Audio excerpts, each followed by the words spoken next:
friends. We just spent a really good day up here in Richland, Washington, and we spent probably a couple hours getting up there. We're now on our way home, getting ourselves out of Elum.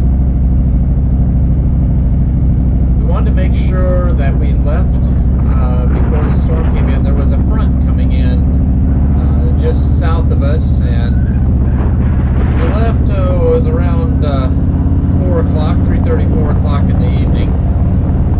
We wanted to make sure we got home before the sun went down, and of course the storm that was coming in.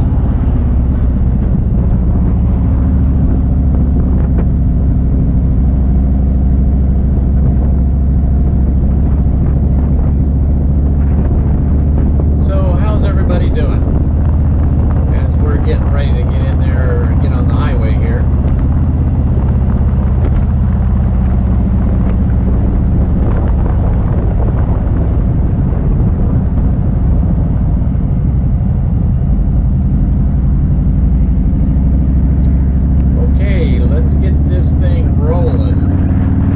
Speed limit in this on I-90 here is 70 miles an hour. I think as you saw, that we had two other motorcyclists behind me.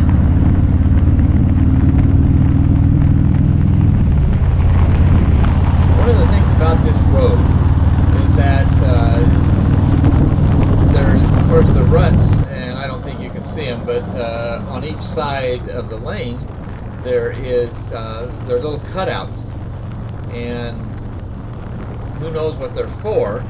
But I was starting to ride in that left part of the lane, and it was so shaky that I sort of moved over to that center. Of course, as you can see, there's a little bit of cracks in there,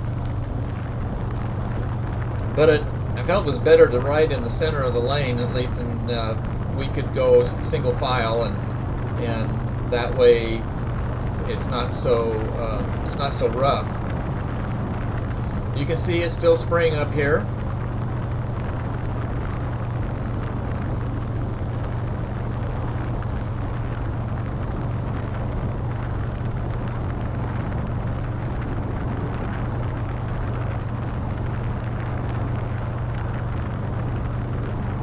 Not too bad.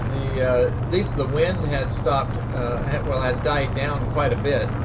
So it was, we knew that if we had any wind at all, it was going to be a tailwind.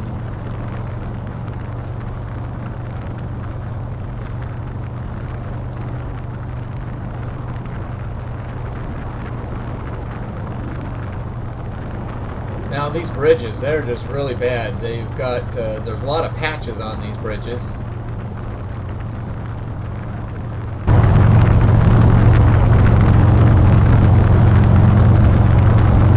Coming up over the next bridge.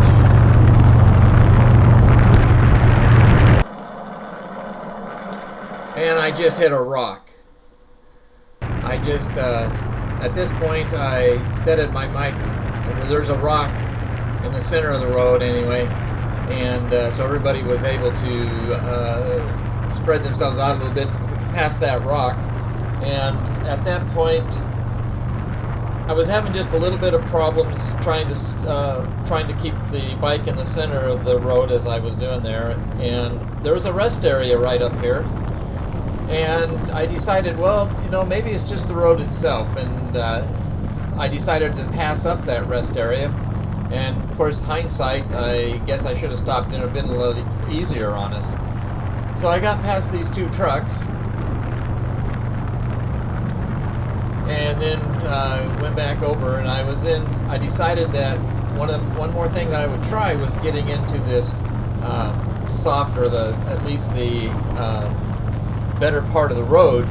And I knew that there was another exit coming up really shortly, and I figured, okay, I'll at least take this next exit, and so that I can take a look at this tire and see what's going on. Because once I got up here, I was also having some more issues of trying to turn this bike, and I had to really lean into it to make it turn.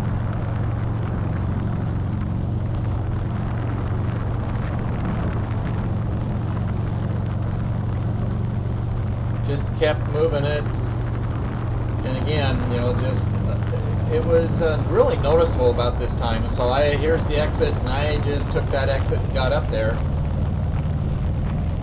And at this point, the slower I got, even the harder it was to control it. And so up here, I just did my rolling stop and get through that stop sign. Of course, nobody was coming, thank goodness.